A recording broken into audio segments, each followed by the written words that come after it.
اگلے مقالہ نگار ہیں ڈاکٹر عبدالغنی خوفی مدنی صاحب. ان کا موضوع ہے مذاہب عالم میں مشترکہ انسانی اقدار. میں ڈاکٹر صاحب سے گزارش کرتا ہوں کہ وہ ڈائس پر تشریف لائیں اور 2 منٹ کے اندر اپنی بات رکھیں.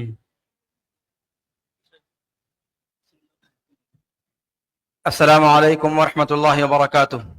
الحمد للہ رب العالمین والصلاة والسلام علی اشرف الانبیاء والمرسلین نبینا محمد وعلی آلہ وصحبہ اجمعین. اما بعد، مقالے کی تلخیص پیش کرنے کے لیے 2 منٹ کا وقت دیا گیا ہے. بغیر کسی تمہید کے میں براہ راست موضوع میں داخل ہونا چاہتا ہوں.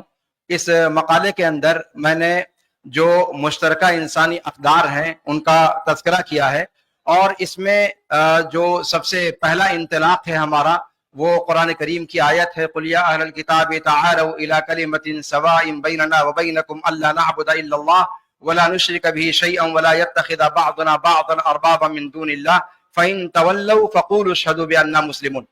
اس کے بعد پھر میں نے اس چیز پر توجہ کی ہے کہ یہ تو اہل کتاب کے تعلق سے تھا، لیکن خود قرآن ہی کی ایک آیت ہے ان الذين آمنوا والذين هادوا والنصارى والصابئين من آمن بالله واليوم الآخر وعمل صالحا فلهم اجرهم عند ربهم. اس آیت کریمہ کو بنیاد بنا کر 4 صدی ہجری کے ایک مصنف نے دنیا کے 6 ادیان کے درمیان، 6 مذاہب کے درمیان انہوں نے مشترکہ اقدار کی تلاش کی ہے، اور اس میں بنیادی طور پر جن چیزوں پر زور دیا ہے میرا مقالہ اسی کی تفصیل پر مشتمل ہے، اور وہ ہے دین کے اندر ضروریات 5 کی رعایت. کوئی بھی دین ہو، مذہب اسلام سمیت، اس نے جو ضروریات 5 ہیں، انسان کی جو 5 بنیادی ضروریات ہیں، دین کی حفاظت، نفس کی حفاظت، نسل کی حفاظت، مال کی حفاظت اور عزت و آبرو کی حفاظت، اور ایک چھٹا بھی شامل کیا ہے بعض لوگوں نے. تو یہ جو مشترکہ، یہ جو انسانی بنیادی جو ضروریات ہیں، ان کا تقریباً تمام مذاہب کے اندر کسی نہ کسی طور پر اثر پایا جاتا ہے، اور اس کو میں نے اپنے مقالے میں الگ الگ طور پر ذکر کرنے کی کوشش کی ہے، لیکن کسی ایک کو تفصیل کے ساتھ بیان کرنا میرے لیے ممکن نہیں ہے.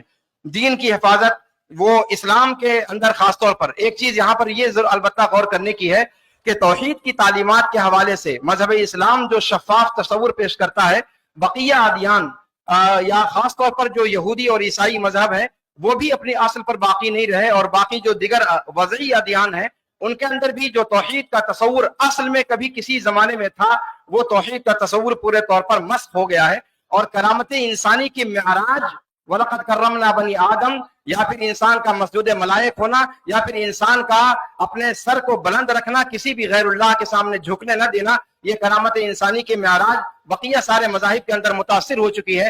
اسلام کے اندر وہ چیز باقی ہے، اور وہاں سے پھر آغاز کرتے ہوئے پھر دین کی حفاظت کے بعد نفس کی حفاظت، نسل کی حفاظت، اور اس کے لیے جو شریعت کے قوانین ہیں، جو حدود ہیں، جو دیات اور قصاص اور سارے ابواب ہیں، ان پہلوؤں پر روشنی ڈالی ہے. اور دوسرے مذاہب میں اس کے بارے میں جو چیزیں ذکر کی گئی ہیں ان کا اجمالاً تذکرہ کیا ہے، جس شکل میں بھی ان کے ہاں موجود ہیں.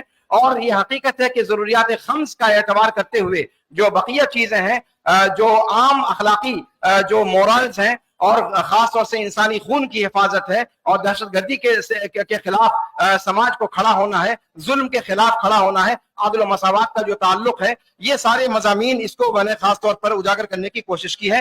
چونکہ وقت مختصر ہے، میں نہیں چاہتا کہ کسی بھائی کا وقت لوں، میں اسی پر اپنی بات کو ختم کرتا ہوں. انشاءاللہ مقالہ تباہ ہو کر آپ کے سامنے آئے گا، وہاں پر آپ انشاءاللہ تفصیل کو دیکھیں گے. میں اپنے برادرم عطا اللہ صاحب کا شکر گزار ہوں کہ انہوں نے اس زحمت کے بیچ میں میرے لیے وقت نکالا. جزاہم اللہ خیرا. والسلام علیکم ورحمۃ اللہ وبرکاتہ.